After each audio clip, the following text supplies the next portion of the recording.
오늘 우리 온 세대가 함께 예배하고 있습니다. 어린아이들, 영아, 유아, 유치, 초등. 우리 어린 자녀들은 오늘 예배가 조금 길 텐데 그래도 아이들에게 이 연합 예배가 산 교육이 될 겁니다.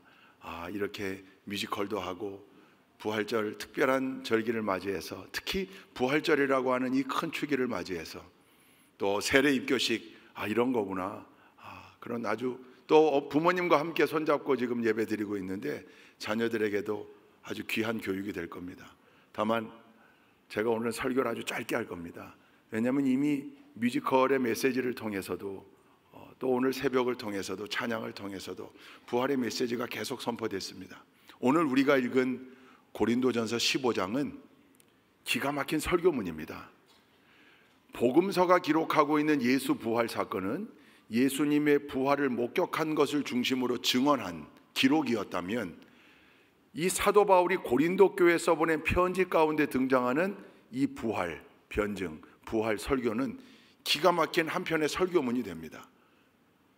사도 바울이 고린도 교회 편지를 써보내면서 고린도전서 이 15장에 예수님의 부활에 대한 자기의 생각을 쭉 기록해 놓았습니다. 1절부터 다 읽었더라면 좋았을 텐데 시간 관계상 그렇게 하진 않았거든요. 근데 1절부터 보면 우리 시간이 없더라도 11절까지는 한번 읽어봐야 될 것 같아요. 제가 한 절, 여러분 한 절, 설교문이라고 생각하고 읽으십시오.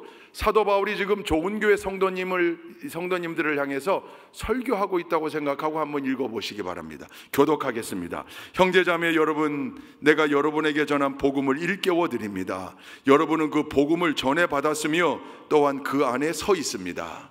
내가 여러분에게 복음으로 전해드린 말씀을 헛되이 믿지 않고 그것을 굳게 잡고 있으면 그 복음을 통하여 여러분도 구원을 얻을 것입니다. 나도 전해받은 중요한 것을 여러분에게 전해드렸습니다. 그것은 곧 그리스도께서 성경대로 우리 죄를 위하여 죽으셨다는 것과 무덤에 묻히셨다는 것과 성경대로 사흘 날에 살아나셨다는 것과 게바에게 나타나시고 다음에 12 제자에게 나타나셨다고 하는 것입니다. 그 후에 그리스도께서는 한 번에 500명이 넘는 형제 자매들에게 나타나셨는데 그 가운데 덜없는 세상을 떠났지만 대다수는 지금도 살아 있습니다. 다음에 야고보에게 나타나시고 그 다음에 모든 사도들에게 나타나셨습니다. 그런데 맨 나중에 다리 차지 못하여 난자와 같은 나에게도 나타나셨습니다. 나는 사도들 가운데서 가장 작은 사도입니다. 나는 사도라고 불릴 만한 자격도 없습니다. 그것은 내가 하나님의 교회를 박해했기 때문입니다. 그러나 나는 하나님의 은혜로 오늘의 내가 되었습니다. 나에게 베풀어 주신 하나님의 은혜는 헛되지 않았습니다. 나는 사도들 가운데 어느 누구보다도 더 열심히 일하였습니다. 그러나 이렇게 한 것은 내가 아니라 나와 함께 하신 하나님의 은혜입니다. 함께. 그러므로 나나 그들이나 할 것 없이 우리는 이렇게 전파하고 있으며 여러분은 이렇게 믿었습니다. 아멘. 사도 바울은 예수님의 직접적인 제자는 아니었습니다. 훗날 다메섹 도상에서 예수님을 만났습니다. 그리고 분명히 예수님이 살아계심을, 부활하신 주님임을 가슴에 담고 부활의 증인으로 살아갔습니다. 그러니까 여기 본문에 나와 있는 복음이라고 하는 게 무엇입니까? 그건 부활이라는 거예요. 복음의 핵심 내용이 무엇입니까? 예수님께서 부활하셨다는 거예요. 그 전 스토리를 말하면 우리 죄를 대속하기 위하여 십자가에서 죽으셨고 그 대속의 죽음으로 끝난 게 아니라 예수님이 다시 부활하셔서 이 모든 것을, 우리의 구원을 완벽하게 완성하셨다. 예수님이 부활하셔서 잠든 자들의 첫 열매가 되심으로 우리도 그 뒤를 따라 부활할 수 있게 되었다. 영생을 소유하게 되었다. 그러니 나나 여러분들이나 지금 이거 계속 증언하고 있는 거라고 설교하고 있는 겁니다. 그래서 고린도전서 15장의 별명이 부활장입니다. 고린도전서 13장, 사랑장, 히브리서 11장, 믿음장, 이렇게 이름이 붙어 있잖아요. 15장이 부활장입니다. 한편의 기가 막힌 설교문입니다. 여기서 사도 바울이 무엇을 분명하게 이야기하고 있는가? 우리가 부활의 신앙 위에 서 있어야 한다. 부활 신앙이 없다면 다 헛거다, 다 무너진다. 아무리 네 이웃을 내 몸처럼 사랑하고 실천하며 산다 할지라도 부활이 없다면 다 무너진다. 그래서 우리는 늘 부활 신앙 위에 서서 부활을 증거하며 산다. 제자들이 전했던 게 무엇인가? 예수님의 가르침 천국 복음인데 그것을 그냥 한마디로만 표현하라 그러면 부활이라는 거예요. 부활. 예수님의 부활이 믿음의 블랙홀처럼 모든 것을 빨아들입니다. 모든 것을 담고 있습니다. 예수님의 부활 승리에, 예수님의 부활 승리에 십자가 고난도 담겨 있고, 예수님의 부활 승리에 예수님의 위대한 가르침도 담겨 있고, 예수님의 부활 승리에 예수님의 위대한 사랑도 거기 담겨 있습니다. 부활에 담겨 있는 겁니다. 오늘 말씀의 제목이 신앙의 기둥이잖아요. 두 기둥이 있다 그랬습니다. 한 기둥은 뭡니까? 구약 창조신앙. 한 기둥은 부활신앙입니다. 이 두 기둥 위에 우리의 신앙이 서 있습니다. 창조신앙과 부활신앙 위에서 우리가 지금 하나님의 자녀로서, 예수님의 제자로서 위대한 삶을 누리고 있는 겁니다.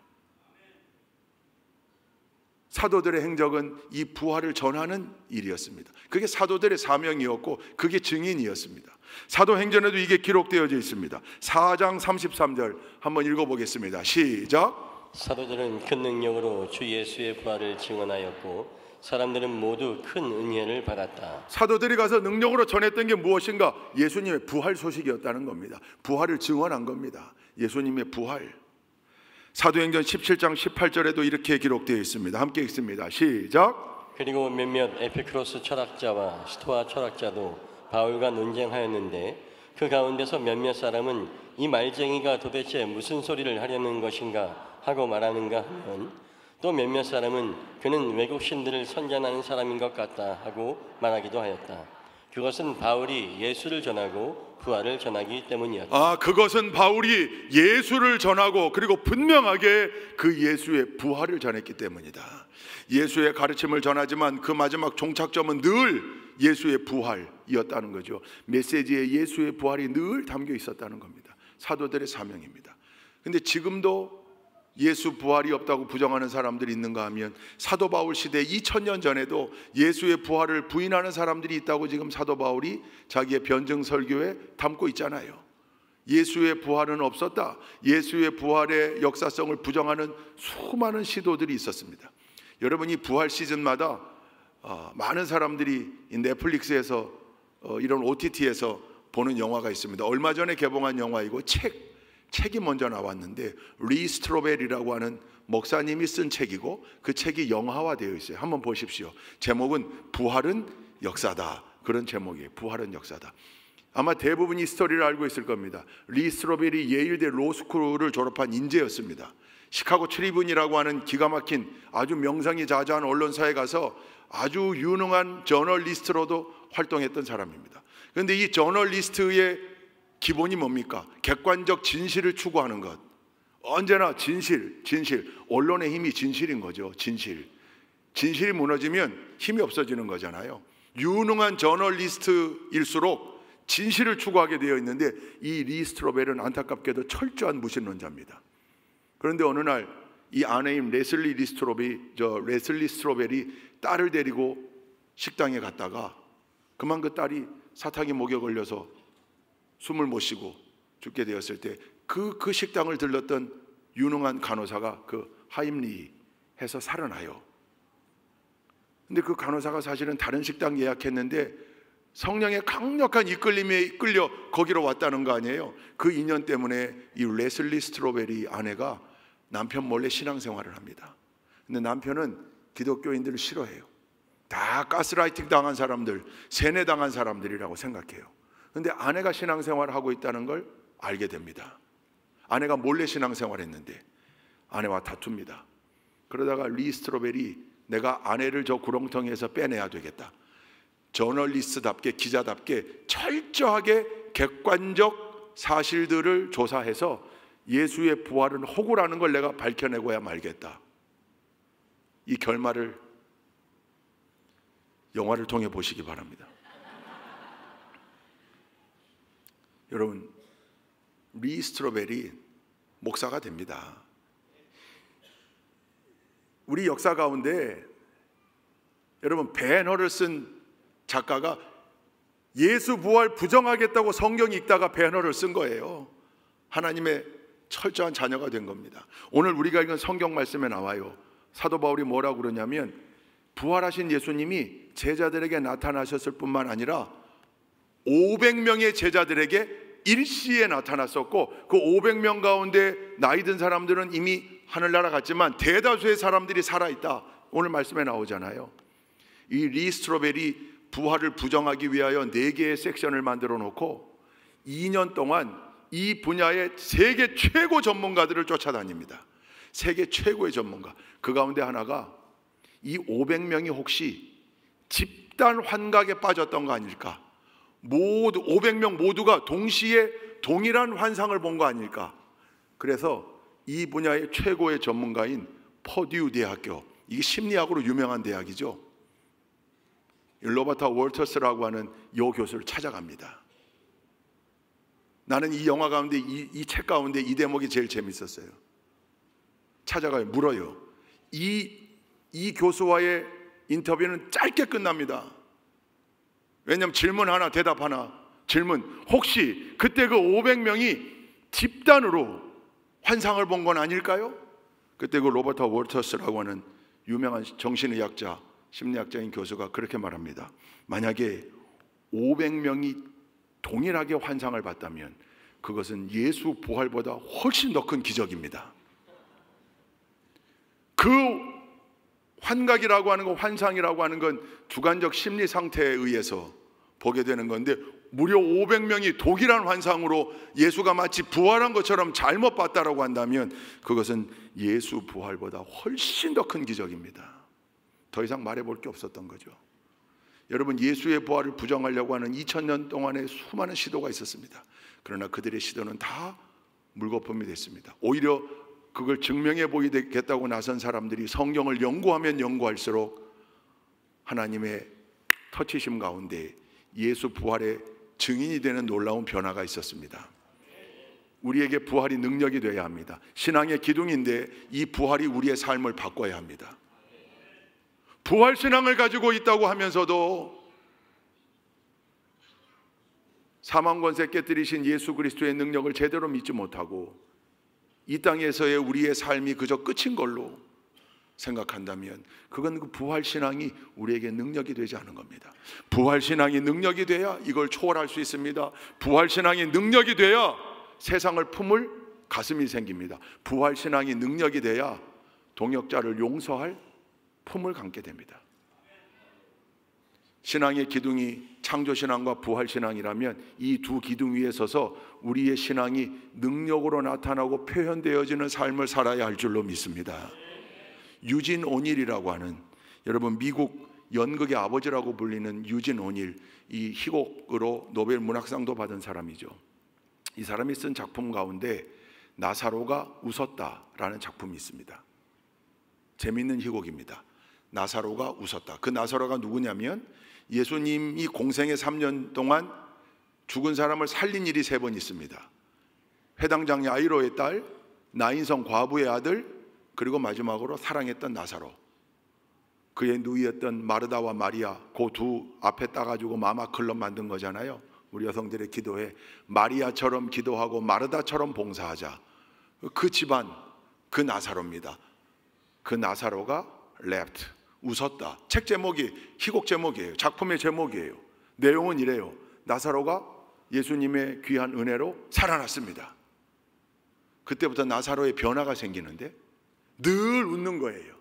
늘 웃어요. 옆에서 와서 짜증을 내도 웃어요. 그랬던 사람이 아닌데 나사로가 늘 웃어요. 자기가 손해를 봐도 그냥 웃어요. 자기한테 와서 뭐라고 해도 그냥 웃어요. 다 받아들여줘요. 그 품이, 가슴이 얼마나 넓어졌는지. 왜? 죽음과 부활을 체험하고 난 이후에 나사로의 삶이 바뀐 거예요. 늘 웃어요. 사람들이 찾아옵니다. 웃지 말라고. 너 웃는 거 기분 나빠. 그래도 웃어요. 사람들이 그 나사로의 집을 웃음의 집이라고 이름 붙이고 팻말을 붙여놨어요. 나사로는 늘 웃어요. 누가 와서 화가 나게 해도 화내지 않아요. 넓은 아량으로 그를 받아주는 거예요. 급기야는 그 주변 사람들이 관에다가 신고를 합니다. 나사로가 웃는 게 기분 나쁘다 이거. 저걸 좀 멈추게 해달라. 그래서 관청에서 나와가지고 나사로의 집 앞에 웃음 금지라는 편말 또한 붙입니다. 웃지 마. 근데 나사로는 그 웃음을 멈출 수가 없었어요. 그래서 이 작품에 보면 급기야는 로마 황제에게 제소합니다. 얘가 웃는 거 이거 여기 불순한 의도가 있다 이거. 황제 앞에 갔지만 황제조차도 나사로의 웃음을 멈추게 하지 못했다. 이게 이 희곡 작품의 줄거리예요. 나사로가 웃었다. 무슨 말입니까? 부활 능력으로 살았다. 부활 신앙의 능력으로 살았다. 완벽하게 바뀌어진 삶을 살았다. 부활을 체험하고 부활을 경험하고 났더니, 물론 나사로의 부활은 완벽한 부활 아닙니다. 회당장 야이로의 딸이나 나인성 과부의 아들이나 나사로의 부활은 일시적 부활이어서 우리가 소생이라고 합니다. 왜냐하면 다시 죽었거든요. 다시 죽은 이후에 온전히 부활 소망으로 천국 영생 누리며, 근데 그걸 미리 보고 온 사람이니, 맛보고 온 사람이니 이 땅에서의 어떤 어려움도 그까짓건 뭐 어차피 다 정해져 있고, 여러분 우리 모두가 다 갈 사람들이에요. 그 길을 위에 있어요. 영원히 살지 못해요. 근데 부활 소망, 부활 신앙 덕분에 담대할 수 있어요. 부활 신앙 덕분에 위대한 영향력을 끼치며 사는 능력의 일꾼 될 수 있는 거예요. 신앙의 두 기둥 위에, 창조 신앙과 부활 신앙 위에 우리가 제대로 서 있다면 이 부활 신앙이 우리 삶의 능력으로 나타나야 할 줄 믿습니다. 부활 신앙을 가진 사람답게 넓은 품을 가지고 웃읍시다. 세상을 향하여도 웃고, 고통스러워하는 이웃을 향하여서도 웃어주고 도와주고, 나를 화나게 하는 사람을 향하여서도 그래 웃어주는 거죠. 유진온일의 나사로가 웃었다가 오늘날 우리 교회 새로운 작품이 되어 좋은 교회 성도들이 웃었다. 늘 웃고 산다. 왜? 부활신앙의 능력으로. 부활신앙이 우리 삶의 능력이 되는 복된 삶을 살아가시기를 주님의 이름으로 축원드립니다. 기도하십시다. 좋으신 하나님, 부활 승리를 안겨다 주신 하나님, 부활신앙이 우리 믿음의 기둥이 됨을 분명히 알게 하시고, 창조신앙과 부활신앙 붙잡고 그 기둥 위에서 언제나 부활신앙을 능력으로 행하며 사는 우리 좋은 교회 모든 동역자들, 자녀들 다 될 수 있도록 인도하여 주옵소서. 예수 그리스도의 이름으로 기도 올리옵나이다. 아멘.